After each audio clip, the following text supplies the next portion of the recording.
What is going on, everybody? Psycho here. Wanted to talk about some attacks that we had in our last war for the Town Hall 9, 10, and 11 range. Had a couple of pretty awesome 3-stars in here, and these are strategies that I love.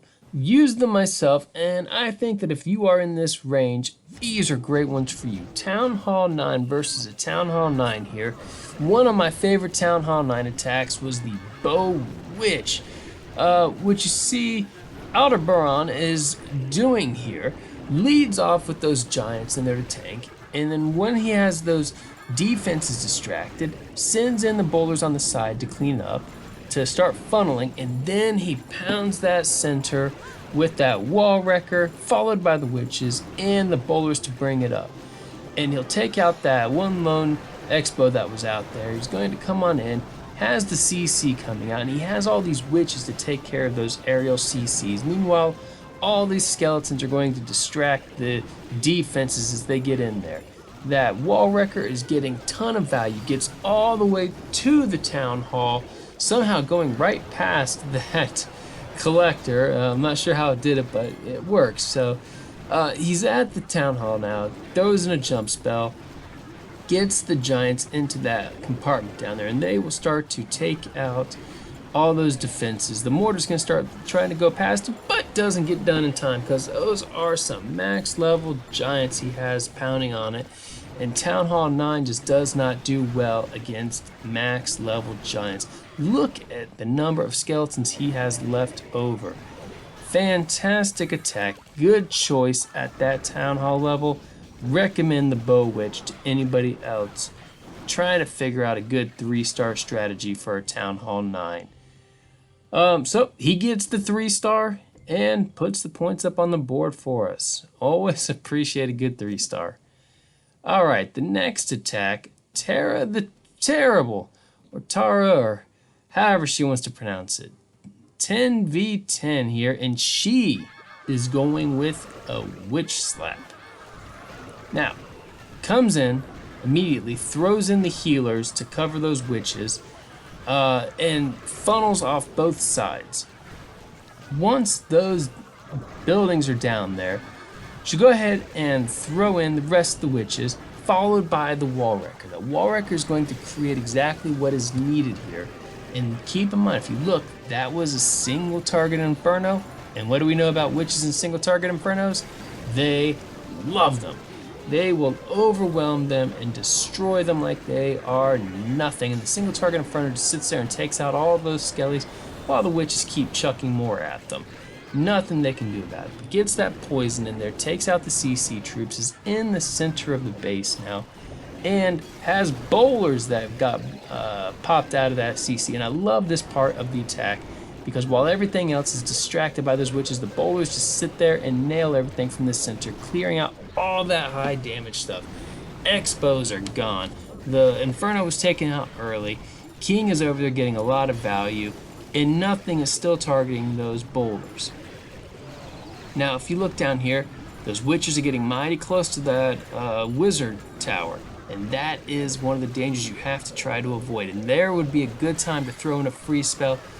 I don't think that she saw it in time, and they do go down to it. So if you are doing this attack, keep that in mind. Save those freeze spells for the wizard towers, bomb towers, and multi-target infernos if you choose to use this attack against a multi-inferno.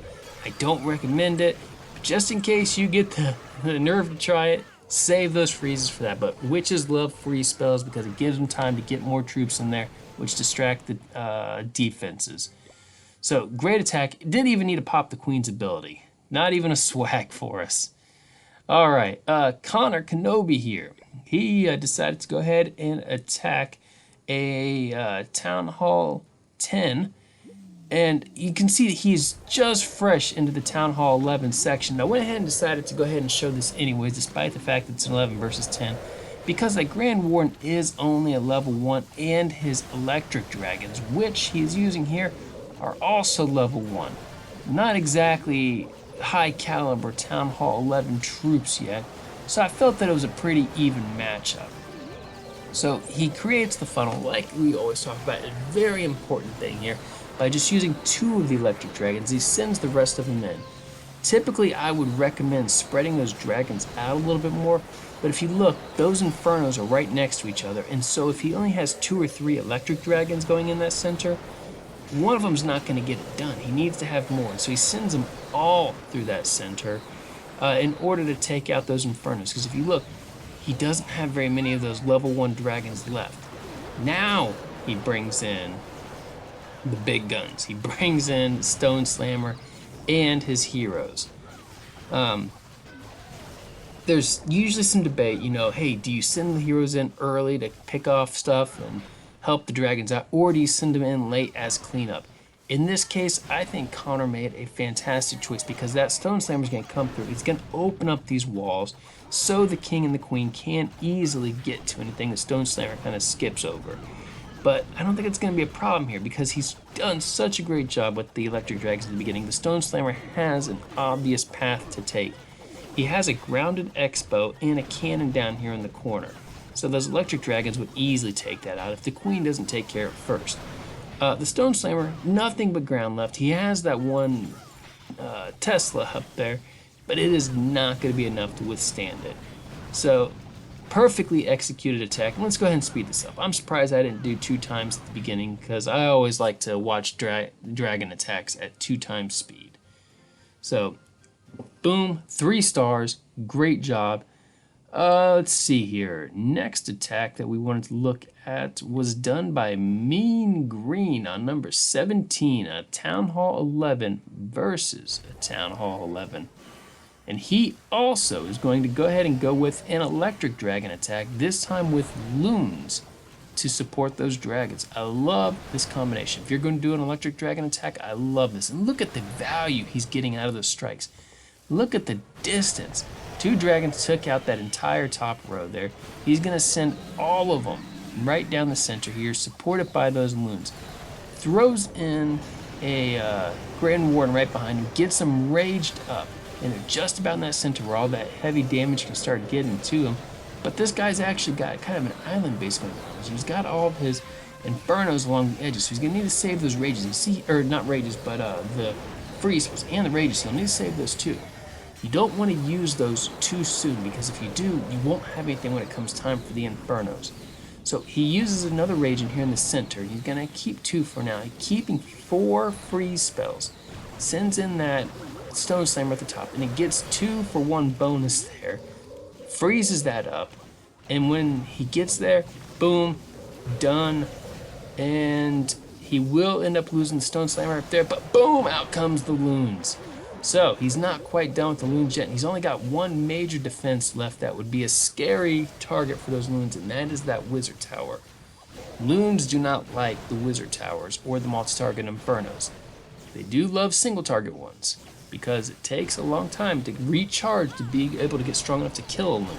So let's go ahead and speed this up because it is a dragon attack after all. He's still got 2 freezes left. He's got 1 AD, and he's got 1 Inferno Tower. Needs to speed the troops up along here, gets them raged up to have them take out that air defense, freezes the Inferno Tower, way to save those freezes for critical moments like this. Swags that one, not really necessary, walks away with the 100% 3-star. Beautiful attack there by MeanGreen. Alright, that wraps up what we're going to be looking at today. Thanks for watching. I hope you liked the video. I hope that you're able to use some of these strategies. If you do, hit the like button down there, hit the subscribe button, and stay tuned for some more fun stuff coming up. Got a couple things I want to go over with you guys soon, so I will talk to you all later.